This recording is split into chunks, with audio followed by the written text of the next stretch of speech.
Živijo, dobrodošli v oddaji Ambienti. V današnji oddaji si bomo ogledali podstrešno stanovanje v stari secesijski stavbi sredi Ljubljane, vrt z največjo zbirko perunik in moderno hišo na Gorenjskem, za katero prši slap, v mansardi pa ima bazen.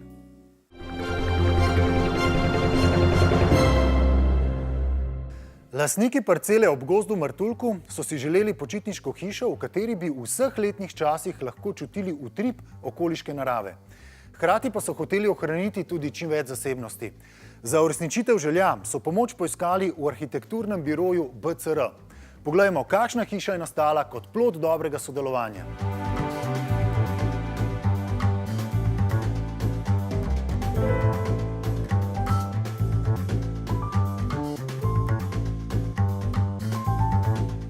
Finski arhitekt Juhani Palasma je v knjigi Oči kože zapisal, da ni pomemben le videz hiše, temveč tudi kakšni so prostori na vtip, kakšen je njihov zvok in kako dišijo. Tudi okoliška pokrajina močno vpliva na naše čute. Če je hiša v bližini gozda s pogledom na planine, je bivanje v njej vsak dan znova posebno doživetje. Ko se odločamo, da bomo gradili hiše, je nadvse pomembna lokacija.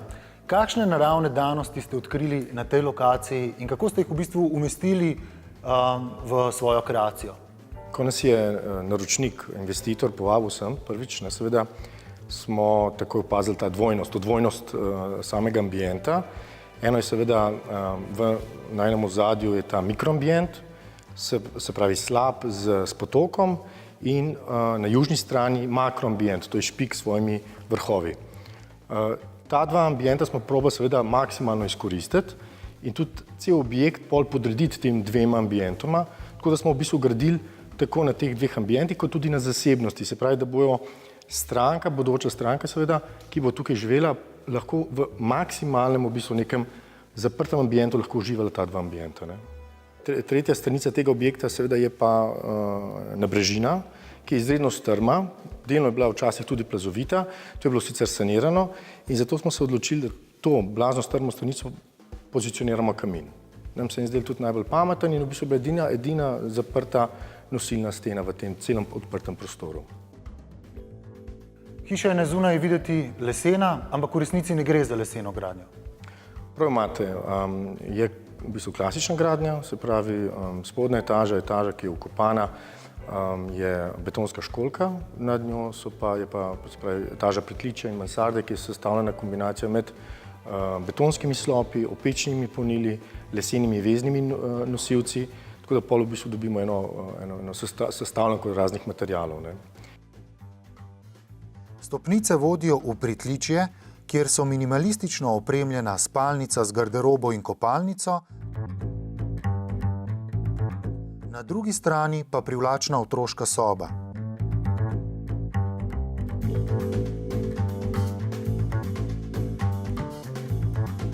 Skozi svetel hodnik se pot nadaljuje v veliki bivalni prostor s kuhinjo in jedilnico.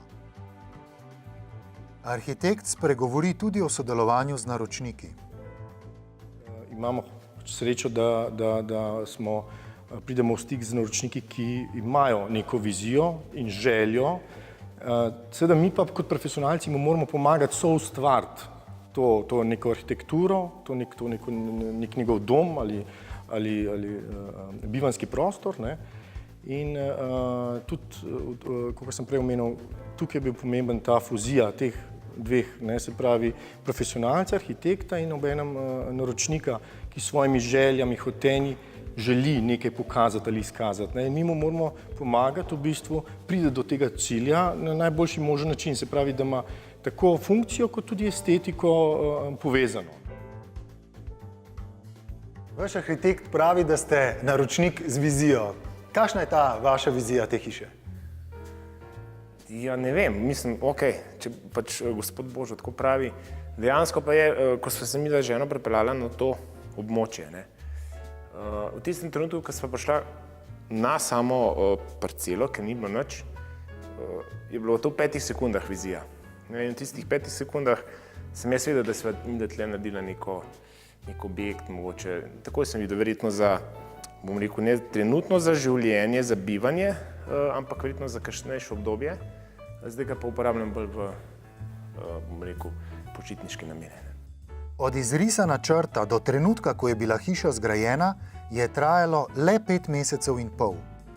Z arhitektom smo mi v bistvu zelo hiter skupni jezik našli, ne. Tako da, kar se mene tiče, je on pogruntal na eno idejo, malo je dodal seveda iz svojega profesionalnega stališča.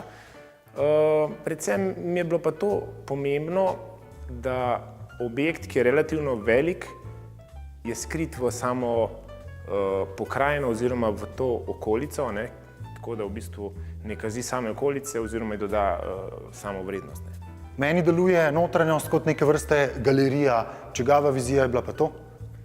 Ja, to absolutno je bila vizija od naju ženo, ne, ker midva stremiva k temu, da prostor diha. Ne. In vsaka stavba je fino, da nima, bom rekel, majhnih prostorov, vsaj to je nama pomembno, ne, da se počuti svobodnega, da ima veliko svetlobe in te stvari potem same po sebi že iščejo do tega, da pride do neke galerije v objektu. Ne.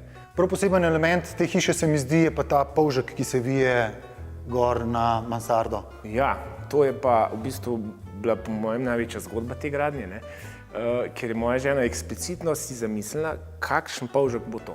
In to sta se z arhitektom Božutom, mislim, da usklajevala najdlje. Jaz sem rekel, v redu, vidva bosta stopnice uskladili, en pa ta čez že celo hišo sestavila, kaj? Ampak dobro, na koncu je res izpadlo in je potem še poseben, v bistvu ni kipar, ampak je pleskar, ki se ukvarja samo s določenimi posebnimi stvarmi in je bil on zadolžen samo za te stopnice, da so potem izpadle tako kot nek kip sredi tega prostora.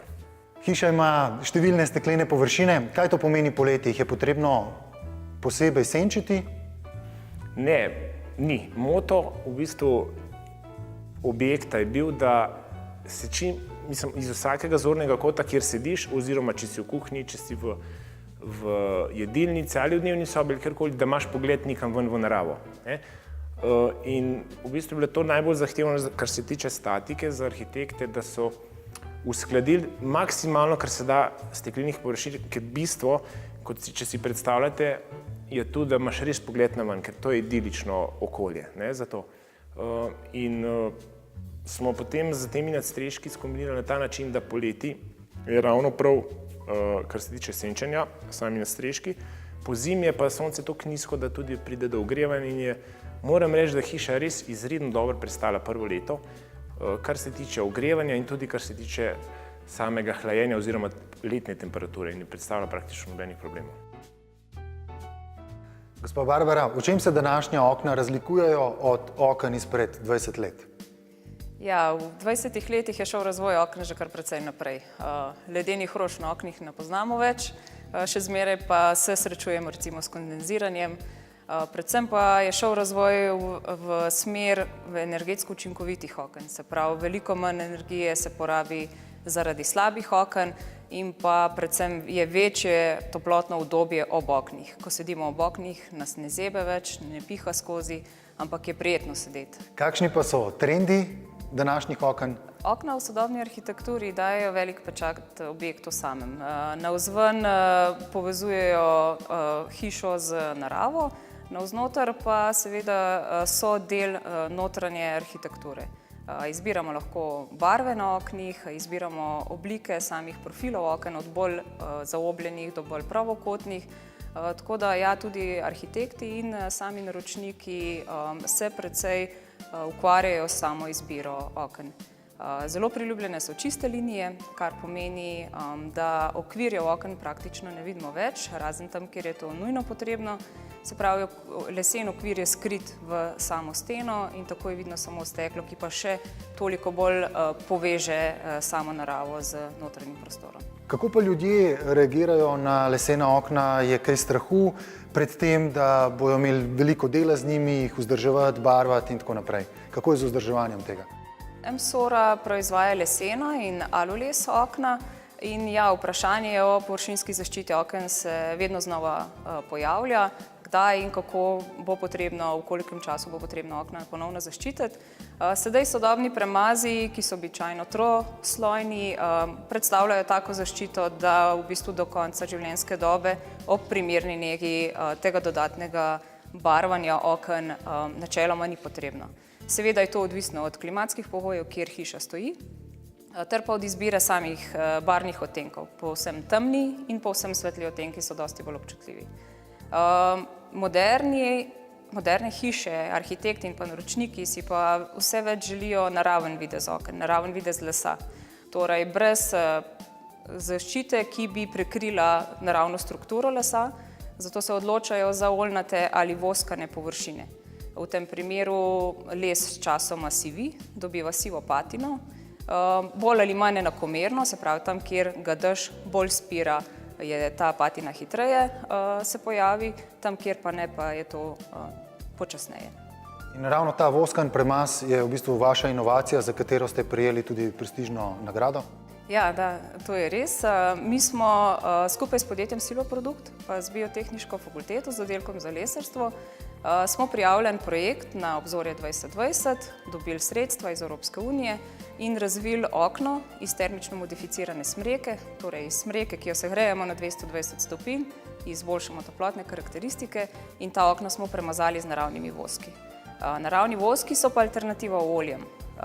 Olja je treba vsakih 6 mesecev ponovno nanašati, ker se spirajo, voski pa ostanejo trajno v samem lesu.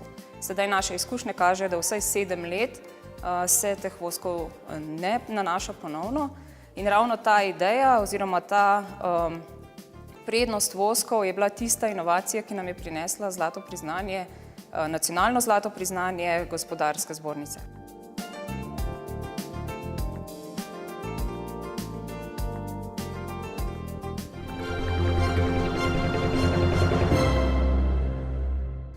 Po oglasih si bomo ogledali vrt, ki je nastajal pol stoletja, in stanovanje, kjer se prepletajo staro in novo, črno-belo, sijaj, mat, les in kovina.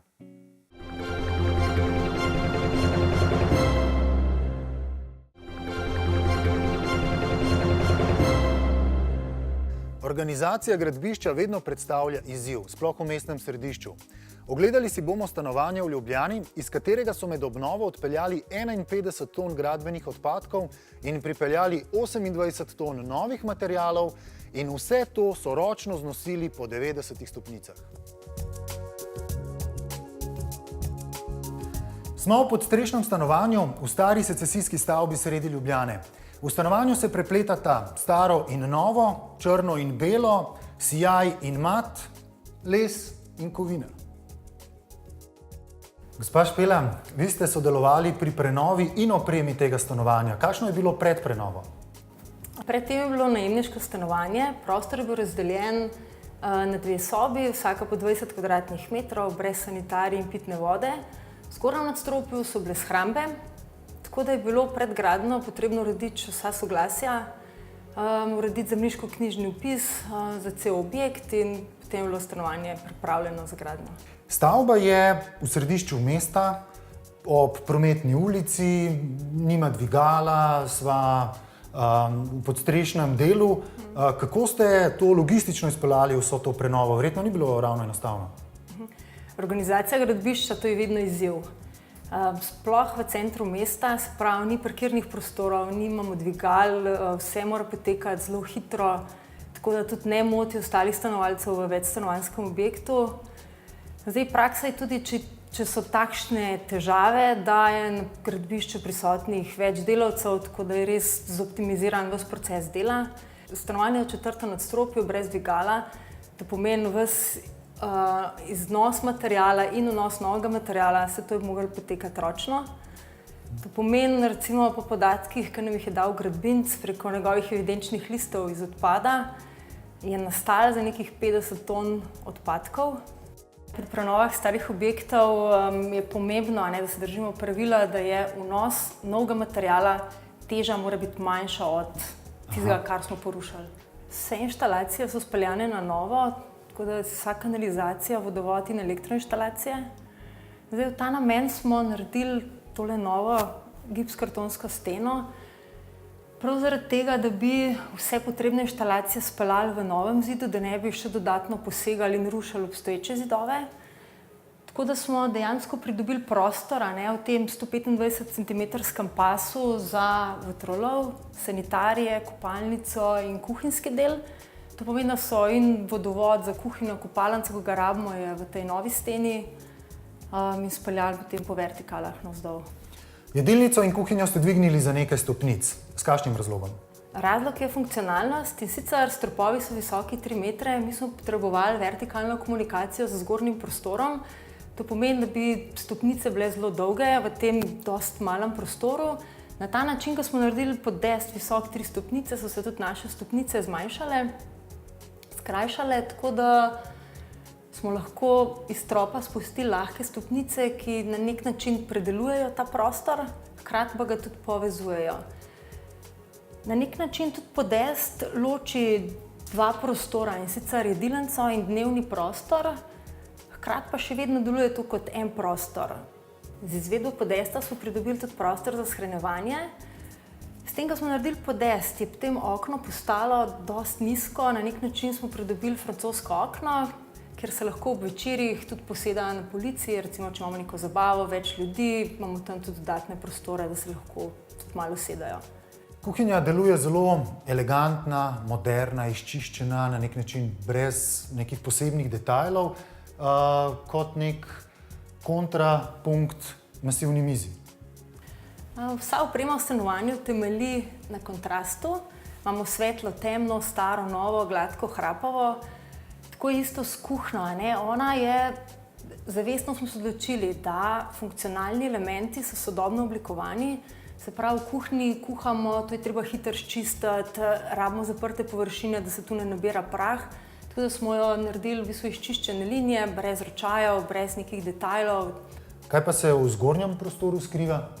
Zgoraj je spalnica z nočno kopalnico, tako da nam sred noči ni treba vstati in se popolnoma zbuditi, ko gremo dol po teh račjih stopnicah. Ja, stopnice so res videti kot pravo umetniško delo. Je les postaran ali je v resnici tako zelo star, kot je videti? Stopnice so zelo izpostavljene, so na sredini prostora, ločijo jedilnico od dnevnega prostora. Tako da je bila prav želja, da bi bile stopnice čim lažje, da bi visele, da bi bile čim bolj transparentne, hkrati pa bi bile nek dekorativni element v prostoru. Tako da smo se zavestno odločili, da bi iz njih nekaj naredili. Narejena je bila kovinska konstrukcija, samo leva in desna rama. Potem smo poklicali enega mojstra, ki je prišel in iz starega lesa, dejansko iz 100 let starega lesa, potem po obliki nosilne konstrukcije naredil stopnice. Kaj pa ta miza, pa tista miza, je to iz istega lesa, 100 let starega ali še več? Ja. Tudi res? Ja, prav za namen izdelave tega pohištva je treba ta les prav zbirati. To je les iz starih hlevov in starih objektov, ga ta gospod doma hrani in potem iz njega naredi vse to pohištvo. Videti je, kot da gre za neke tramove ali kaj podobnega, ne? Ja, recimo nekje na nogah se še kar vidi en del letnic oziroma nekih oznak, ki so jih takrat pri gradnji izgleda uporabili, tako da je to potem z namenom uporabljen na delu mize, recimo, ki je še bolj izpostavljen in ki se tu vidi. Skratka, na teh starih materialih se vidi neka cela zgodba, ena življenjska pot enega dela lesa. Ko so bile te mize narejene, jih je bilo treba premazati. One so premazane s stikovim oljem, tako da površinsko je les vseeno zaščiten. Recimo, če se nam kaj polije, da se recimo vino, kava, da se to ne vpije direktno noter v mehke dele lesa. Kaj pa ta stena? Deluje kot da je že prastara, originalna. Ali je to zgolj nek dekorativni del? Tukaj pod to opeko so bila nekoč vrata v sosednji prostor, tako smo že na začetku omenjali, to stanovanje je bilo brez sanitarij in je bil del tudi sosednjega prostora, in tukaj so bila vrata. Tako da po sistemu gradnje vidimo, da je to bil tle nosilni obok in prav zaradi tega smo rekli, da bomo pustili opeko kot tako, jo očistili in impregnirali z premazom, s protiprašnim premazom, tako da dejansko se da tudi z mokro krpo očistiti. In recimo prav z namenom, ko dejansko lepota te opeke, ko ti vidiš, kako je ona zgrajena, smo pol se odločili in v tla vgradili še eno talno luč, Da recimo zvečer, ko gledaš televizijo, ti ona osvetli, a ne, glih lepota te hrapave stene je, ko jo ti osvetliš, ona dobi svoje sence.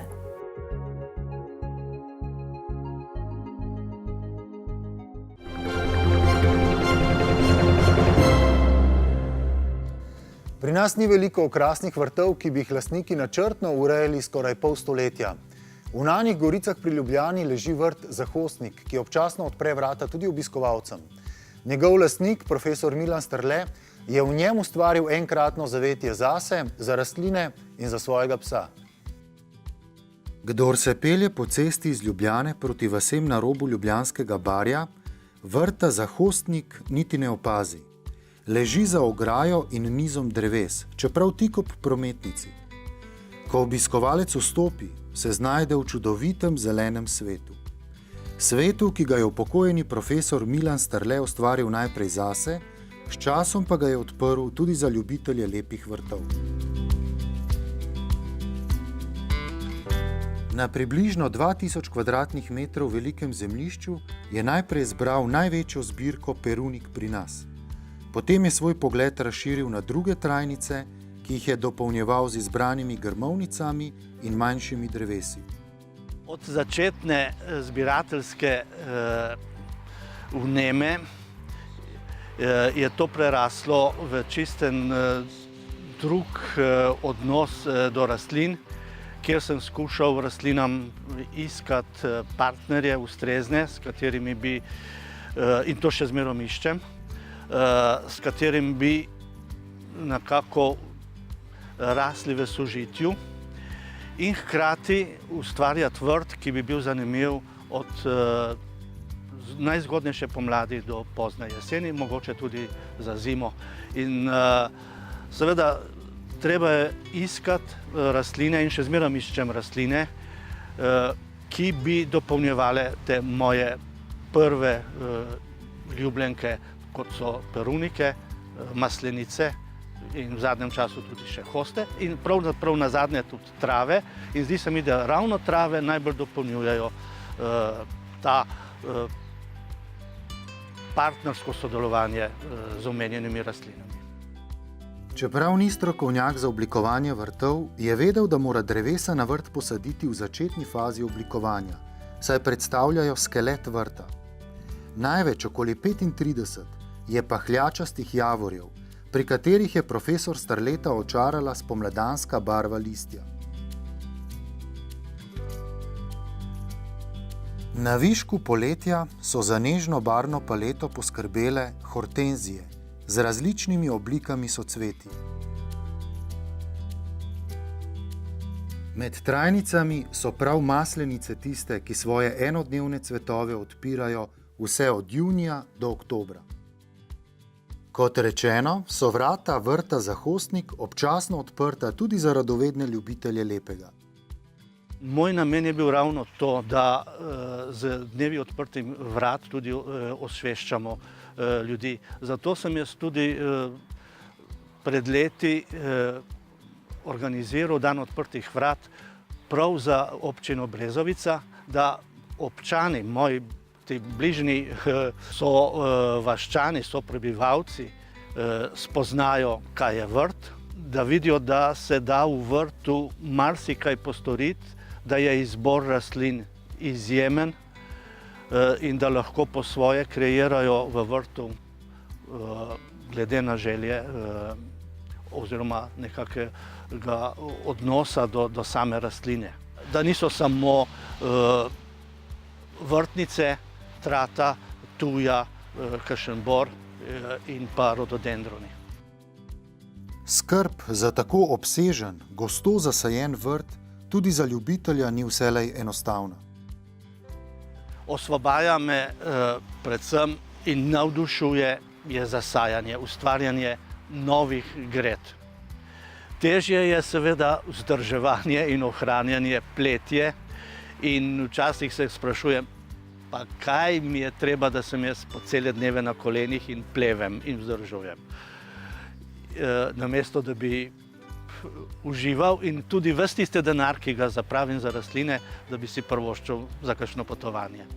Ampak po drugi strani te, pa kakšna jutra, pa večeri, pa nagradijo neizmerno za vse to, v kar si vložil in mogoče včasih tudi malo kakšno kletvico spustil.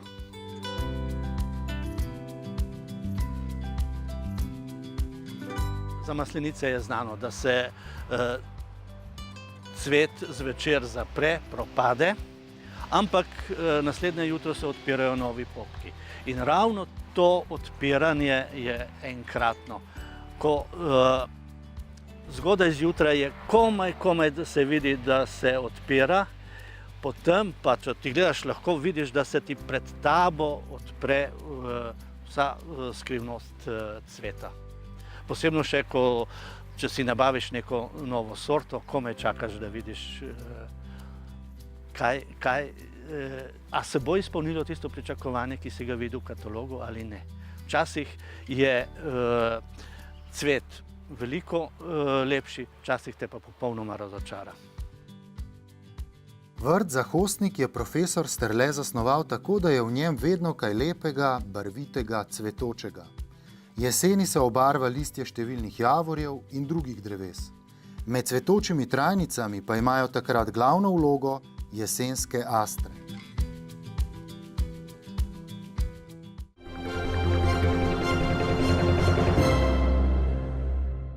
Vabim vas, da nas spremljate na našem Facebook profilu TV Ambienti in na spletni strani www.tvambienti.si. Vse veste, imejte se lepo, uživajte, stisnite se pod odejo, naj vam bo toplo in mehko. Vidimo se spet prihodnji teden, ko si bomo ogledali obnovljeno študentsko stanovanje in montažno hišo, ki je primer modernega dizajna, zgrajenega iz trajnostnih naravnih materialov.